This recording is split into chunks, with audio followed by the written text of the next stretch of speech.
नमस्कार, मैं हूं आपके साथ अभिषेक। हरियाणा के मुख्यमंत्री नायब सिंह सैनी ने हाल ही में महिला सशक्तिकरण की दिशा में सरकार के प्रयासों की जानकारी दी। सीएम सैनी ने कहा कि स्व सहायता समूह के माध्यम से लगभग 1.5 लाख महिलाएं छोटे व्यवसायों में जुटी हैं। पीएम मोदी द्वारा शुरू किया गया लखपति दीदी अभियान इस विषय में महत्वपूर्ण भूमिका निभा रहा है। हरियाणा सरकार महिलाओं को आत्मनिर्भर बनाने के लिए अनेक योजनाएं चला रही है।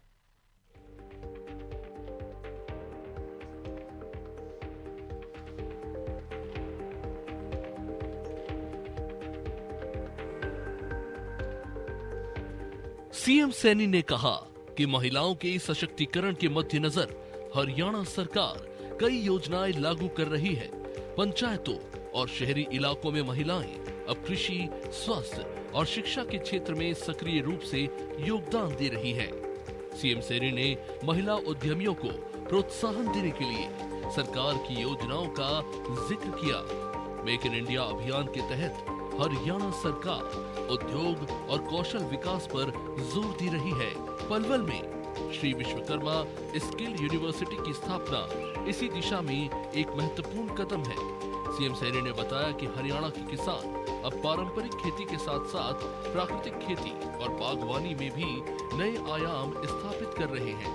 हरियाणा में लीची, अमरूद, कीनू और स्ट्रॉबेरी के लिए 4 सेंटर ऑफ एक्सीलेंस स्थापित किए जा रहे हैं।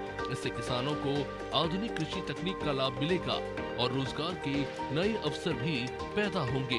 इसके अलावा युवाओं के लिए स्टार्टअप नीति का खास महत्व है। मुख्यमंत्री सैनी ने ऐसा विभाग स्थापित किया है जो भविष्य की जरूरतों को ध्यान में रखते हुए योजनाएं बनाने पर केंद्रित है। ये कदम सुनिश्चित करेगा कि लोगों को समुचित विकास के साथ किसी प्रकार की परेशानी का सामना न करना पड़े। सीएम सैनी ने कहा कि प्रधानमंत्री मोदी के मार्गदर्शन में हरियाणा अब एआई और अनुसंधान एवं विकास पर जोर दे रहा है। हाल ही में आयोजित एआई समिट ने इस देश में नई संभावनाओं को जन्म दिया है। पंचकुला और गुरुग्राम में एआई हब स्थापित करने की प्रक्रिया तेज हो रही है।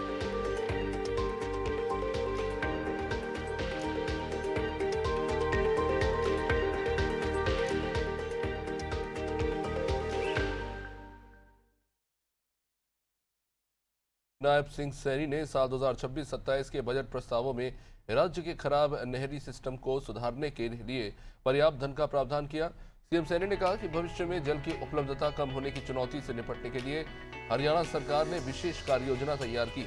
इसके तहत न केवल नहरों की लाइनिंग ठीक की जाएगी, बल्कि अधिक गहरे भूजल वाले क्षेत्रों में जल दोहन को नियंत्रित करने के साथ साथ नई जल संरचनाओं और वर्षा के जल के संचयन की नई परियोजनाएं तैयार है। सीएम सैनी ने बताया कि हरियाणा सरकार ने नई जल संरचनाओं के लिए करीब 125 करोड़ रुपए खर्च करने का निर्णय लिया है। प्रदेश सरकार राज्य की करीब 70 छोटी बड़ी नहरों का पुनर्वास भी करने की तैयारी में है। इससे जल की बचत तो होगी ही, साथ ही फसलों का उत्पादन भी बढ़ सकेगा।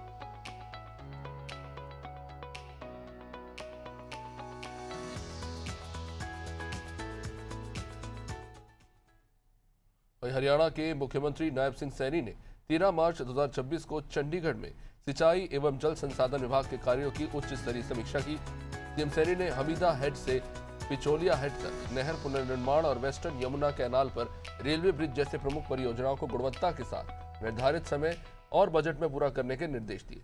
अकारण प्रोजेक्ट की लागत बढ़ाने पर ठेकेदारों को ब्लैकलिस्ट करने और अधिकारियों के खिलाफ कार्रवाई की उन्होंने चेतावनी दी। मुख्यमंत्री ने कहा कि सरकार जनता के पैसे की बर्बादी किसी भी कीमत पर सहन नहीं करेगी।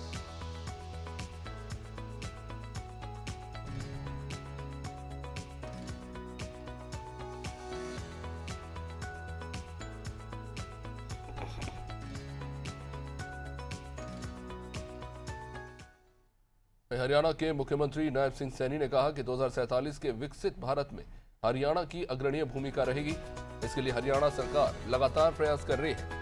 सीएम सैनी ने कहा कि मेक इन इंडिया अभियान को आगे बढ़ाते हुए हरियाणा सरकार भी उद्योग और कौशल विकास पर विशेष ध्यान दे रही है। सरकार का लक्ष्य है कि शिक्षा, कौशल विकास, उद्योग और स्वरोजगार को बढ़ावा देकर अधिक से अधिक युवाओं को रोजगार के अवसर प्रदान किए जाए और हरियाणा को विकास के नए आयामों तक पहुंचाया जाए।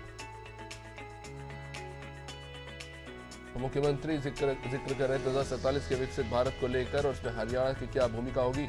इसको लेकर उन्होंने अपनी बात रखी और साथ ही साथ उन्होंने कहा कि हरियाणा सरकार का लगातार यही प्रयास है कि उद्योग स्थापित किए जाए और कौशल विकास पर विशेष ध्यान दिया जाए।